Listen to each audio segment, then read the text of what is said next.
नमस्कार दोस्तों, बहुत बहुत स्वागत है आपका अपने YouTube चैनल फ्री स्टडी पर। आज की वीडियो में हम बात करेंगे हिस्ट्री के यूनिट 8 जिसका नाम है उत्तर पश्चिमी पराग क्षेत्रीय संबंध में अरब गजनबी। बट इससे पहले मैं आपको एक चीज़ बता दूं कि आप लोगों के बहुत सारे कमेंट आए हुए थे कि आपको इसका PDF चाहिए, यानी जो भी आप वीडियो देखते हैं आपको उस वीडियो का PDF चाहिए। तो आप एक काम करिए, हमारा टेलीग्राम पे चैनल है फ्री स्टडी के नाम से। चैनल की जो लिंक है वो डिस्क्रिप्शन में दी गई है। सबसे पहले आप जाके हमारे चैनल को ज्वाइन कर सकते हैं, जहाँ पे आए दिन आपको नोट्स और क्वेश्चन बैंक प्रोवाइड किए जाते हैं। तो स्टार्ट करते हैं अपनी वीडियो को। देखिए, हम इसमें बात करेंगे अरब के बारे में। जो अरब देश था, उन्होंने भारत पर जो आक्रमण किए थे, तो कौन कौन से आक्रमण हुए थे, कितने आक्रमण हुए थे, उसमें जो सबसे फेमस नाम है वो है गजनबी का, जिसे हम गजनबी कहते हैं। तो हम बात करते हैं, आते हैं अपने टॉपिक पर। अब मैं आपको यहाँ पे एक इम्पॉर्टेंट चीज़ बता दूँ जो आपकी सोल की बुक में है। तो सोल की बुक में आगे पीछे दे रखा है। पहले युद्ध बताया है, फिर युद्ध करने की योजना क्या थी वो बताया है, देन उसके बाद किसने युद्ध किया उसके बारे में बताया गया है। तो यहाँ पे बट हम ऐसे नहीं पढ़ेंगे, हम यहाँ पे पढ़ेंगे लाइन वाइज, सीरियल वाइज, कि हमें ये पढ़ना चाहिए कि युद्ध जिसने किया उसका बायोडाटा, कि वो कौन था, कब पैदा हुआ, क्या क्या चीज़ें हुई, उसके बाद वो कहाँ से बिलोंग करता था, उसकी योजना क्या थी, देन उसने जब युद्ध किया तो उसमें क्या क्या क्या कारण थे और उसका क्या वो निकला, परिणाम निकला। तो हम वन बाय वन टॉपिक को डिस्कस करेंगे। सबसे पहले देखिए, मैं आपको बता दूं, जो लड़ाई हुई थी वो सिंध को लेकर हुई थी। तो 8वीं शताब्दी में सिंध, यानी जब आक्रमण हुआ था, तो उससे पहले सिंध के बारे में बात करेंगे कि उससे पहले सिंध कैसा था। देखिए, सिंध जो था, राजा दाहिर, सिंध के जो राजा थे वो दाहिर थे। और दाहिर कौन थे? ब्राह्मण वंश के अंतिम शासक थे। कौन थे? ब्राह्मण वंश के अंतिम शासक थे। सिंध जो है अब पाकिस्तान में है। पहले ये भारत में हुआ करता था, बट आज के टाइम पर ये सिंध जो है पाकिस्तान में है। ये क्षेत्र जो है वो शुष्क और अर्ध शुष्क है, और ये एक व्यापारिक मार्ग है। व्यापारिक मार्ग यानी कि आपको पता होगा कि उस रास्ते से बहुत ही ज़्यादा व्यापार होता है। तो ये एक व्यापारिक मार्ग है। ये जो मैंने आपको स्थिति बताई है ये आक्रमण से पहले की है। अब देखिए, अब जब अरब ने भारत पर आक्रमण किया तो उससे पहले भारत की स्थिति कैसी थी, क्योंकि सिंध जो है वो भारत का ही पार्ट था। तो हमने एक बार सिंध की स्थिति पढ़ी है, अब एक बार हम भारत की स्थिति पढ़ेंगे कि भारत की स्थिति जो थी वो कैसी थी। देखिए, भारत की राजनीतिक स्थिति कमजोर थी व दयनीय थी।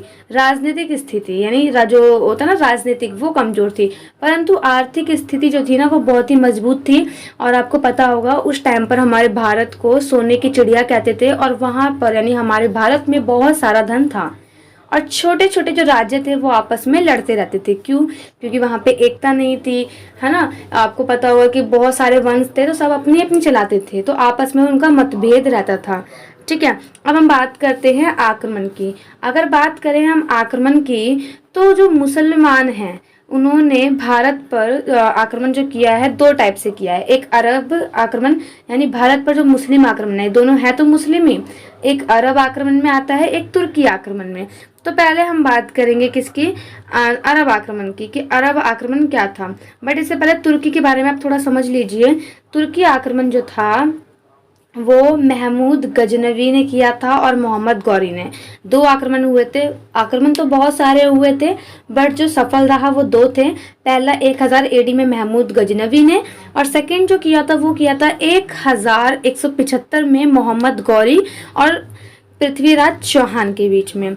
इसमें क्या था, जो ये मोहम्मद गौरी था, इनका जो गुलाम था वो था कुतुब बिन ऐबक, और कुतुब बिन ऐबक ने ही दिल्ली सल्तनत, जो हम पढ़ते हैं गुलाम वंश, खिलजी वंश, इसकी स्थापना की थी। यानी इसकी स्थापना नहीं, मतलब दिल्ली सल्तनत की स्थापना की थी कुतुब बिन ऐबक ने।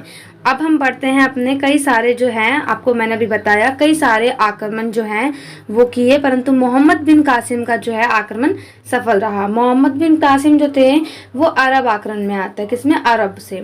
ठीक है, क्योंकि भारत में दो टाइप से आक्रमण हुए थे। मुसलमानों ने जो आक्रमण किए थे, अरब मुसलमानों ने भी किए थे और तुर्की ने भी किए थे। जैसे मैं बताती हूँ, देखिए, ये थे मुसलमान, इन्हीं में दो कैटेगरी थी, एक थी अरब और एक थी तुर्की।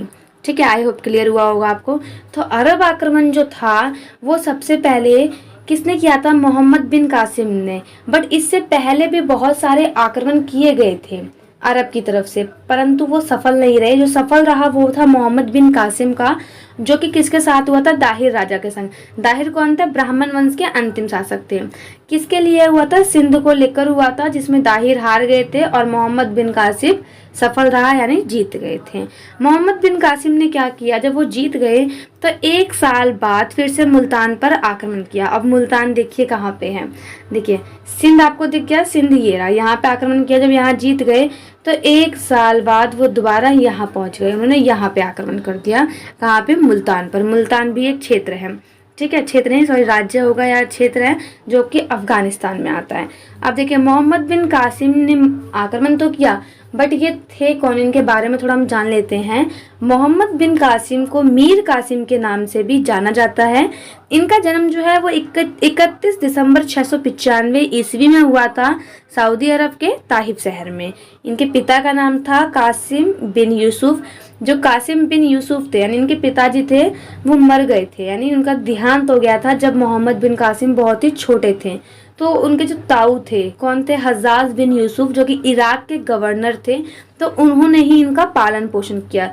किसने, ये जो थे ये तो मर गए थे, तो इसीलिए हज्जाज बिन यूसुफ ने ही मोहम्मद कासिम का पालन पोषण किया था, ठीक है। और हज्जाज बिन यूसुफ ने मोहम्मद बिन कासिम को प्रशासन की गतिविधियां सिखाई थी और अपना सेनापति भी बनाया था। और मोहम्मद बिन कासिम जो है, उनकी पत्नी का नाम था जुबेदा हज्जाज बिन और ये जो कौन थी, ये थी यूसुफ की पुत्री। यूसुफ कौन थे, इनके ताऊ जी, यानी एक टाइप से इनकी बड़ी बहन ही हुई।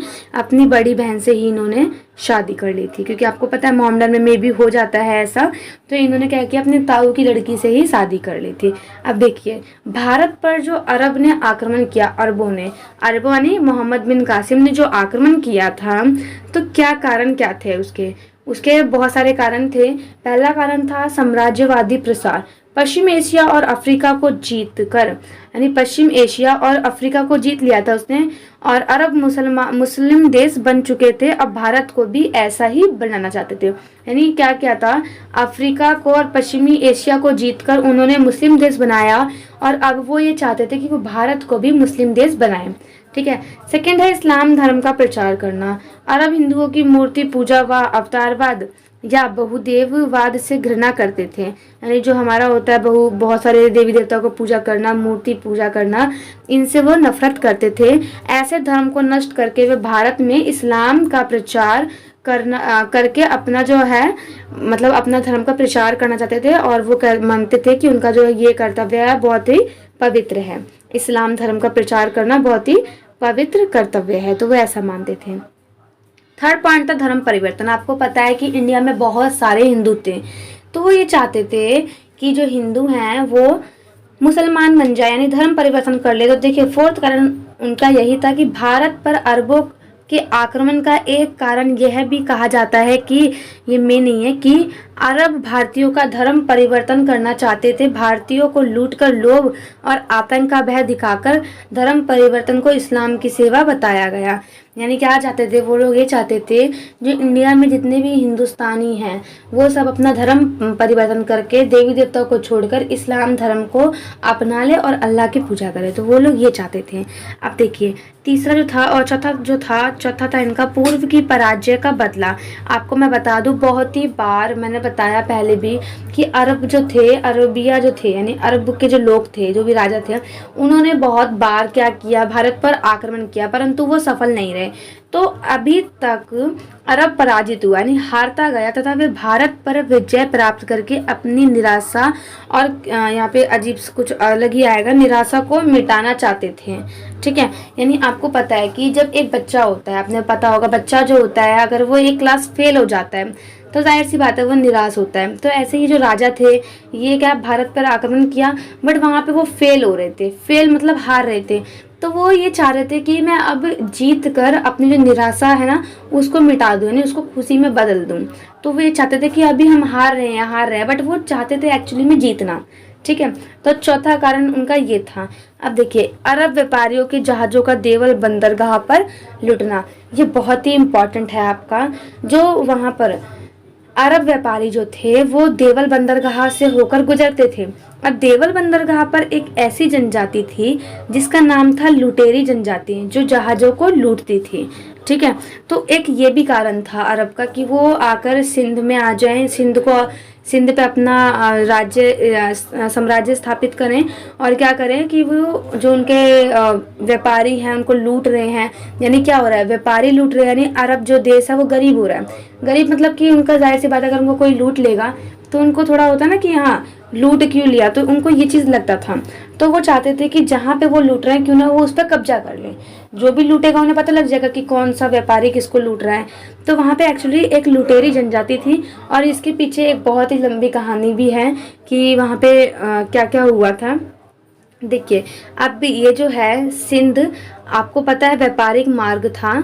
ठीक है, अब यहाँ ये था बंदरगाह, देवुल बंदरगाह, तो यहाँ से क्या था, वो था रास्ता था। ठीक है, अब यहाँ पर जो भी पर्सन आता था अपने व्यापार करने के लिए, यहाँ से जो भी गुजरता था, तो यहाँ पे एक ऐसी जनजाति थी, लुटेरी जनजाति, जो कि जहाज़ों को लूट लेती थी। और जहाज़ों में उस टाइम पे बहुत सारा सोना चांदी पैसा हुआ करता था। तो ये भी एक मुख्य कारण था। अब देखिए, भारत पर अरबी आक्रमण का प्रभाव, अब आक्रमण तो कर दिया बट उसका प्रभाव क्या पड़ा।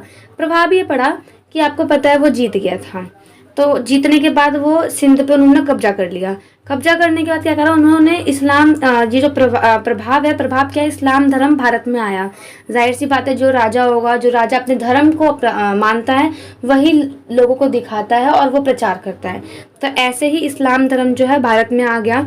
भारत में अरबी द्वारा जजिया कर लगाया गया। जजिया कर क्या था, आपने पहले भी पढ़ा होगा, जो लोग मुसलमान नहीं होते थे उन पर यह कर लगाया गया। जजिया कर की वजह से लोगों ने धर्म परिवर्तन किया। मान लीजिए ये एक हिंदुस्तानी है, इस पे क्या करा, टैक्स लगाया गया कि आप हिंदुस्तानी हो, आपको कर देना पड़ेगा। अब ये कर देते देते क्या हो गए, गरीब हो गए, क्या हो गए, पुअर हो गए। तो इन्होंने क्या सोचा कि क्यों ना ये अपना धर्म परिवर्तन कर ले, यानी पाकिस्तानी बन जाए या जो भी है, इस्लाम धर्म को अपना लें। तो जजिया कर की वजह से काफ़ी लोगों ने क्या किया, अपने धर्म को परिवर्तन किया। इसके बाद इसका भारत पर यह भी एक प्रभाव पड़ा कि जो खजूर की खेती है, शुरुआत हुई इसकी, क्योंकि ये खजूर की खेती हमने अरब से ही सीखी है। जो अरबी लोग हमारे देश में आए तो उन्होंने ही एक्चुअली हमें सिखाया कि खजूर की भी खेती की जाती है। इसके बाद है ऊँट पालन की प्रथा। हमने आज तक कभी ऊँट नहीं पाले थे इंडिया में, बट जो अरब के लोग आए उन्होंने ऊँट पालना सिखाया, ऊँट पालन की प्रथा चली, तब से हमारे देश में भी ऊँट पालने लग गए। उसके बाद है दिरहम। दिरहम जो है अरब की करेंसी है, उसकी भी शुरुआत होगी उस मुद्रा की। और देखिए, अरबों ने भारत से दशमलव प्रणाली यानी डेसिमल सिस्टम, आपने सुना होगा डेसिमल सिस्टम, मैथ में पढ़ा होगा, तो वो अरबों ने सीखी थी। किससे, भारत से। बट अभी तक क्या है, भारत ने सीखा अरबों से खजूर की खेती, ऊँट पालन, है ना। बट ये जो है, ये अरबों ने भारत से ये चीज़ सीखी। दशमलव प्रणाली क्या होती है, यानी डेसिमल सिस्टम क्या होता है, ये अरबों ने सीखी थी भारत से। ठीक है, और भारतीय में मानसून शब्द अरबों से सीखा। हमने क्या क्या सीखा, खजूर की खेती सीखी, ऊँट पालन, मानसून शब्द हमने सीखा है ये, और मानचित्र कला यानी जो मैप का वो है ना, मैप वगैरह, ये भी हमने अरब से सीखा। उसके अलावा अल फजारी ने ब्रह्मगुप्त द्वारा रचित ब्रह्मा सिद्धांत पुस्तक को अरबी में अनुवाद किया गया। किसने, ये अल फजारी है। अल फजारी ने क्या किया, एक हमारी जो पुस्तक है जिसका नाम है ब्रह्मा सिद्धांत, जिसको किसने रची, ब्रह्मगुप्त ने, तो इसका भी अरबी में अनुवाद किया गया। और इसके अलावा आर्यभट्ट के सूर्य सिद्धांत, चरक संहिता, पंचतंत्र को भी अरबी भाषा में अनुवाद किया गया। तो आई होप आपको समझ में आया होगा। आज के लिए इतना ही, आगे हम मिलते हैं नेक्स्ट वीडियो में। अगर आपको वीडियो पसंद आई हो और पार्ट 1 पसंद आया हो तो चैनल को सब्सक्राइब करना और वीडियो को लाइक करना ना भूलें। जय हिंद, जय भारत।